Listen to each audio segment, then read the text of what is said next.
안녕하세요. 나의 사랑하는 책입니다.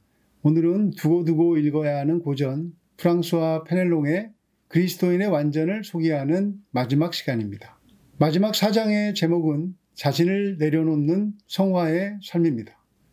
다른 장의 글도 그렇지만 이 4장도 글의 내용에 마음으로 동의하기까지는 많은 십자가를 지나야 할 것 같다는 생각이 들었습니다.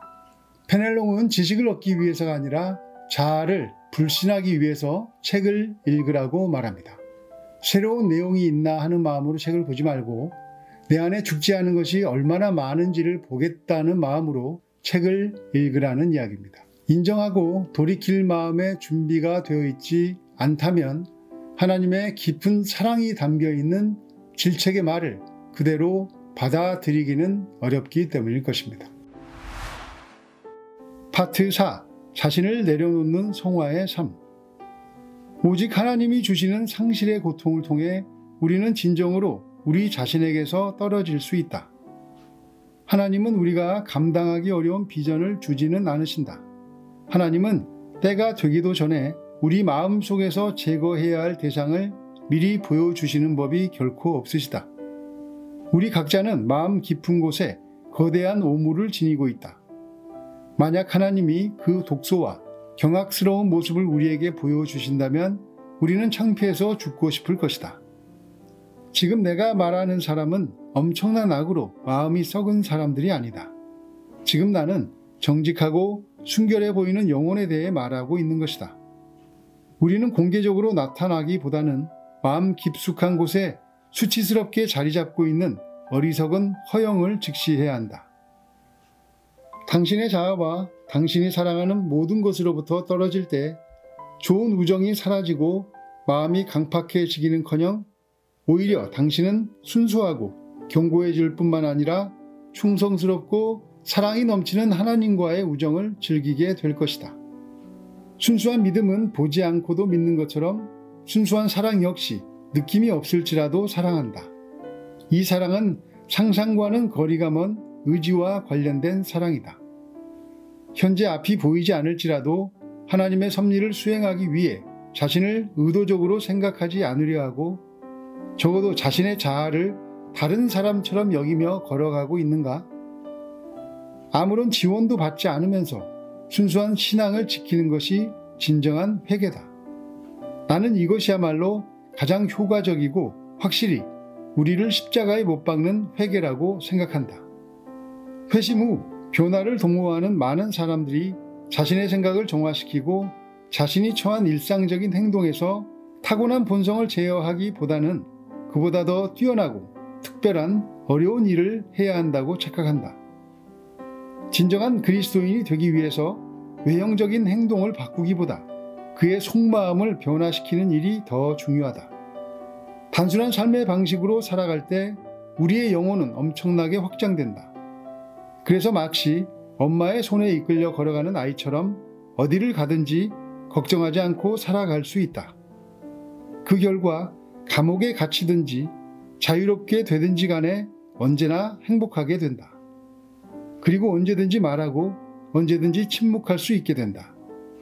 가치 있는 말을 할 수 없을 때는 즐겁게 입을 다문다. 당신은 독서와 기도에 심혈을 기울여야 한다. 단순히 종교적인 질문에 관한 지식을 얻고자 하는 호기심으로 책을 읽어서는 안 된다. 당신은 지식을 얻기 위해서가 아니라 자아를 불신하기 위해 독서를 해야 한다. 당신의 주의를 끊임없이 산만하게 만드는 일을 보고 낙심하지 말라. 오히려 그 일은 당신에게 위안과 열정을 주는 기도보다 더 유익이 될 수 있다. 그런 경험이 당신을 겸손하게 만들고 당신을 죽여 쾌락에 물들지 않은 순수한 자세로 하나님만을 구하도록 인도하기 때문이다.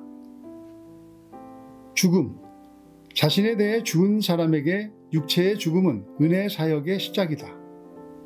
우리는 죽음을 통해 그동안 우리가 해왔고 해야만 했던 행동을 뚜렷한 빛 가운데서 보게 된다. 그리고 분명하게 받은 은혜와 달란트, 부, 건강, 시간, 삶의 불행이나 행운 등을 어떻게 사용해야 했는지 깨닫게 된다. 우리는 그것을 바라야 한다. 죽음은 우리 회개의 완성이며 행복의 시작인 동시에 영원한 상급이기 때문이다. 우리의 죄는 이 땅에서 어떤 회개보다도 죽음을 통해 더 효과적으로 그리고 더욱 정결하게 씻음받을 수 있다. 죽음은 악인에게는 쓴 것이지만 선한 의지를 가진 의인에게는 달콤한 것이다. 자기에 대해 죽지 않은 사람, 악인이 맞이하는 죽음은 씁니다. 반대로 의인에게는 죽음이 달콤하다고 말합니다. 악인은 육체의 죽음 이후에 또 다른 영원한 죽음을 살아야 하기 때문이고, 의인은 육체의 죽음으로 또 다른 영원한 생명을 누리기 때문입니다. 그리스도인의 완전은 자아가 죽어야 우리가 온전해진다고 말하는 책입니다. 아무것도 아닌 나에게 완전하신 주님이 오시면 우리도 온전해진다는 것입니다. 예수님께서는 십자가에서 나의 하나님, 나의 하나님, 어찌하여 나를 버리셨나이까 하고 말씀하셨습니다. 정말 예수님이 아버지 하나님께 버림받은 것 같은 기분이 드셨기 때문일까요? 그런데 또 이상합니다. 인간의 언어로 표현할 수도 없는 그 극심한 고통의 순간이었음에도 예수님께서는 나의 하나님, 나의 하나님이라고 아버지를 간절하게 부르고 계십니다. 그리고 아버지께 예수님의 영혼을 의탁한다고 말씀하십니다. 주님은 도대체 그때 무엇을 보셨고 무엇을 생각하시고 무엇을 느끼셨을까요? 상상할 수도 없는 그 주님의 십자가에 비하면 우리의 십자가는 참으로 가볍고 쉽습니다. 그래서 주님께서도 멍에를 함께 지자고 말씀하셨을 것입니다. 그래도 우리 자아는 어떻습니까? 죽기 전까지는 발버둥을 칩니다. 그러나 자아가 죽는다는 것을 어떤 영역에서 조금이라도 경험하기 시작하면 십자가가 짐이 아니라 은혜라는 것을 배우기 시작합니다. 그때 책의 이런 문장은 완전히 새롭게 다가올 것입니다.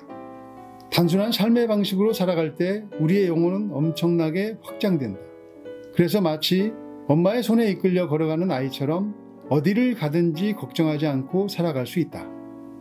그 결과 감옥에 갇히든지 자유롭게 되든지 간에 언제나 행복하게 된다. 그리고 언제든지 말하고 언제든지 침묵할 수 있게 된다. 가치 있는 말을 할 수 없을 때는 즐겁게 입을 다문다.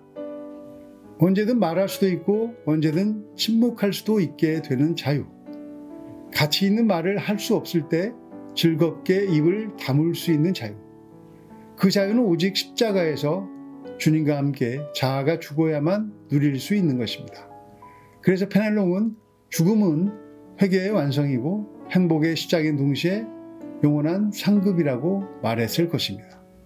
그리스도인의 완전이라는 고전을 4번에 걸쳐서 소개하기는 했지만 이 책은 직접 읽어보시기를 다시 한번 추천합니다. 예수님에 대한 사랑은 결코 그 무엇과도 바꿀 수 없습니다. 감사합니다.